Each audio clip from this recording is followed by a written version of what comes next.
Hey there, my name's Bags, and in this video I'm going to be teaching you how to make a toy that I call a Gyrohoop, which looks a bit like this. And basically it's a hoop inside a hoop that you can do all sorts of fancy tricks with and waft them about, and they're really quite a lot of fun. They're very simple to make, they're relatively cheap to make, and yeah, I enjoy playing with them lots. I'm going to show you how to make one of these, and I'm going to show you how to do it with various different types of hoops. So I'm going to be showing you with these toy store hoops. So they're really cheap, they're like, I don't know, a few quid, a few dollars each, and that will make you a perfectly good Gyrohoop. So I'll show you what we're going to need for this job. You're going to need two of these hoops, two kids hoops. Doesn't massively matter what size they are. You're going to need to cut one down so a couple of inches in diameter smaller.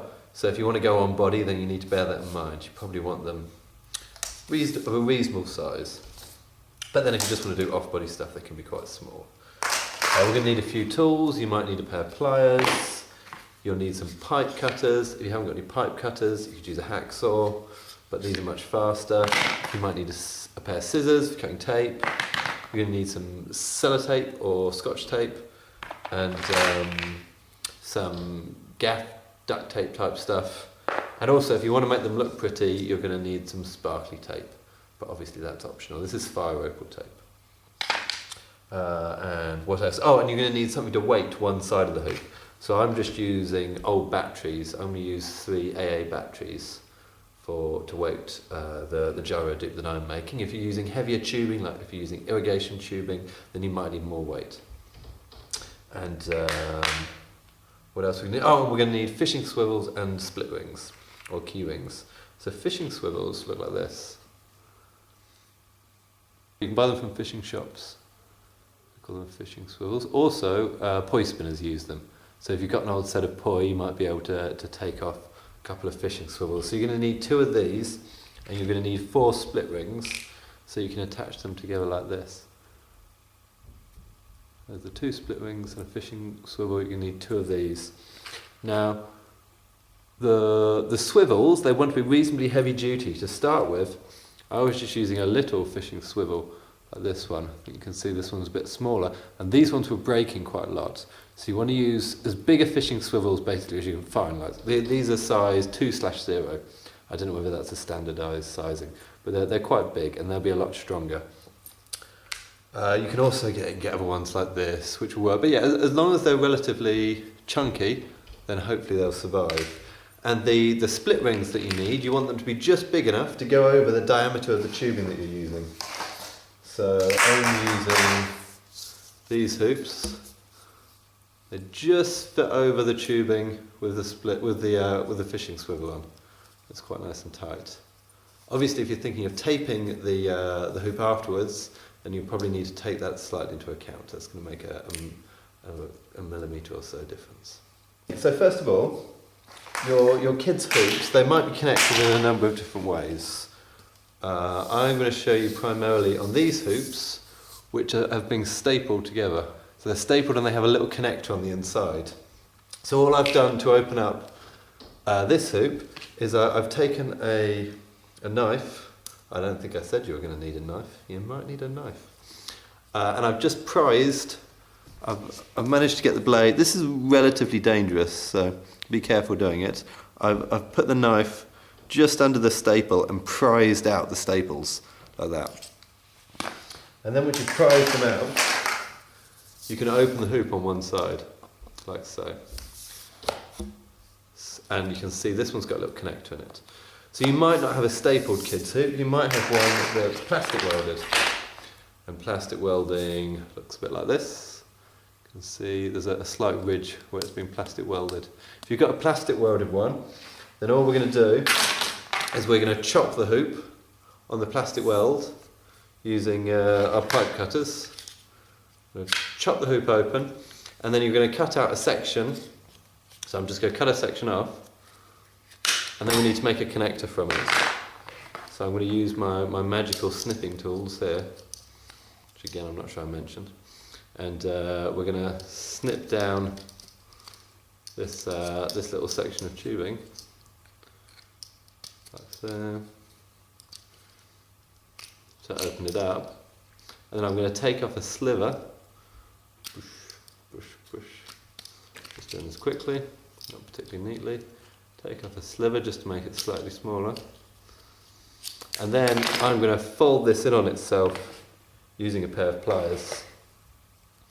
I'm just going to squeeze it together and fold it in on itself to make a connector like this. And then when I've done that, I'll end up with something like this, which I can use as a connector. So I've just made a connector from a bit of the hoop itself, and I can just tape that together. See, I can push that all the way closed and tape it together. So that's how we can reconnect a plastic welded kid's hoop. Or if you're using polycrystal tubing, I've used 3/4 inch diameter tubing, and I've used a connector of 5/8 inch tubing, and that makes life very simple. So I'd recommend using polypro if you have access to it. Let's go back to this hoop. So we've done that to both hoops. We've made it so we can open up both of our two kids' hoops. So if you look at our finished one, the inside hoop is a couple of inches, well, it's probably 4 or 5 inches smaller in diameter. So you're going to chop off some of the tubing on your inside hoop and make it 4 or 5 inches smaller. So I've done this already with this yellow one. Now I've got one that's smaller that fits inside like so. And you might have to experiment a bit with getting the sizing right, but remember to take off small bits until you get the sizing right, because you don't want to take off big chunks because obviously you can't put them back very easily. So now we've got these two hoops that fit inside each other. So now we're going to put on the split rings. So as I showed you before, we've got split rings with fishing swivels on. What I'm going to do is I'm going to open up both hoops and I'm going to put these split rings on. Like so, and the other one, put on, just hooking it over the tubing. Slightly fiddly. Then close this one up again. And I could just put a little bit of sellotape on this, or scotch tape to close it. And I'm going to move them around, like so. So I've got one on either side. And then I'm going to take my other hoop and put it inside. So, where's the end of this one? Here. I'm going to put this one inside.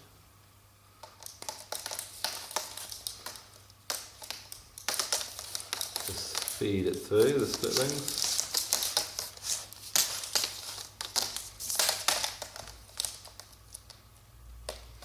Like so. And I'm going to want the connection end to be in the middle. So if I've got my split rings at top and bottom, here, split rings here and here, then I want my connection to be over here. So that should work. There we go. So this will spin round without any weight, but some of the tricks are much easier if you put a little bit of weight on one side, because then you can use that extra weight to force the hoop round. So the way I make the weighting is my connection. So it splits like that.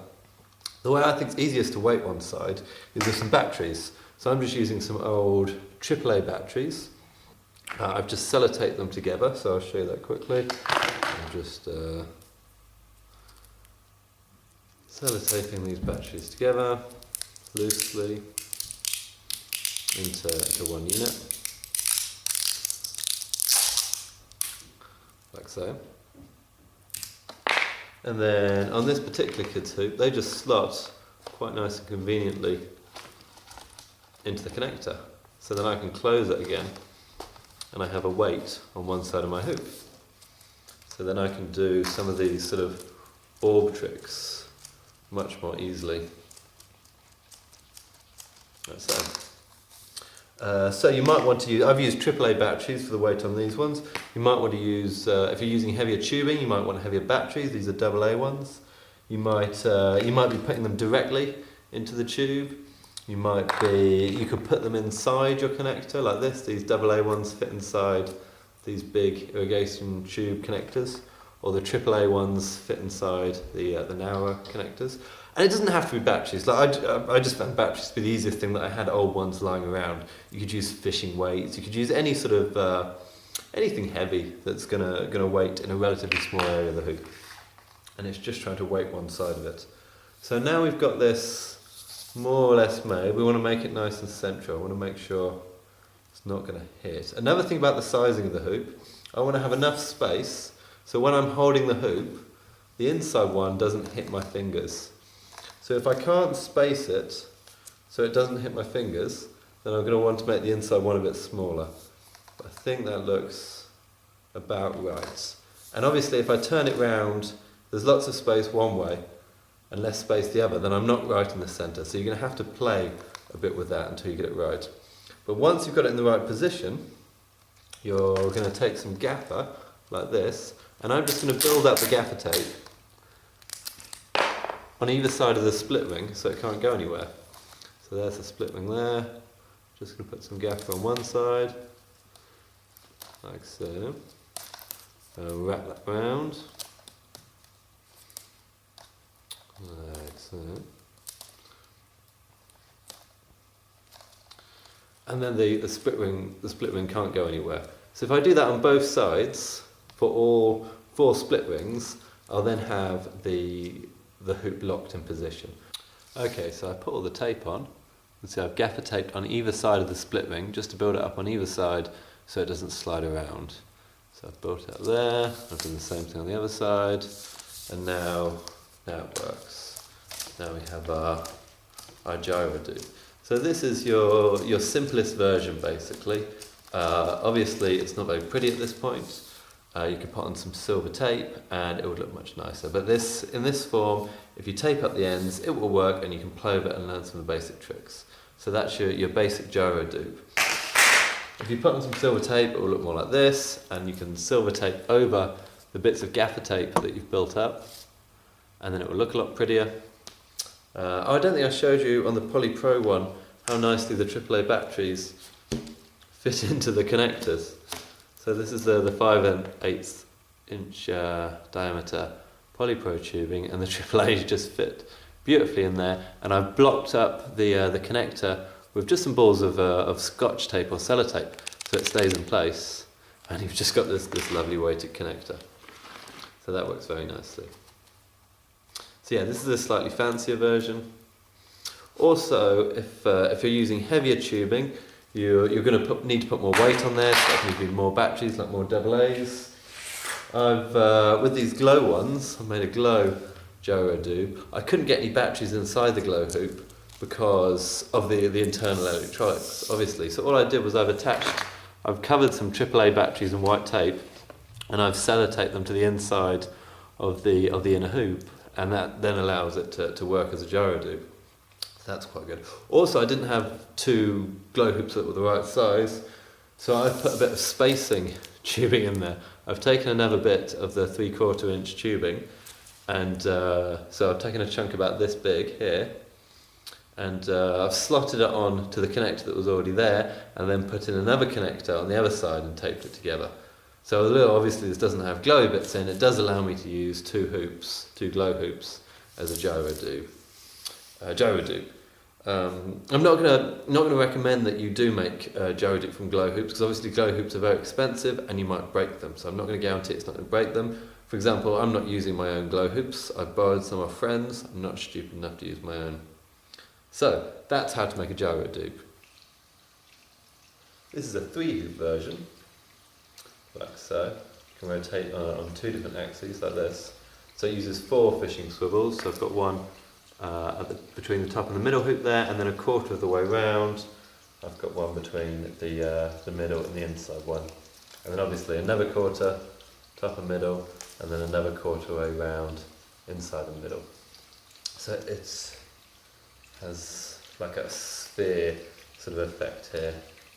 I call this 3-hoop version a Gyrohoop because I can. Right, that's the end of my Gyrohoop tutorial. I hope you've enjoyed watching it, and I hope you've successfully managed to make a gyro loop and explored a few different tricks with it. Thank you for watching my video, and I hope you enjoyed playing with your gyro loop.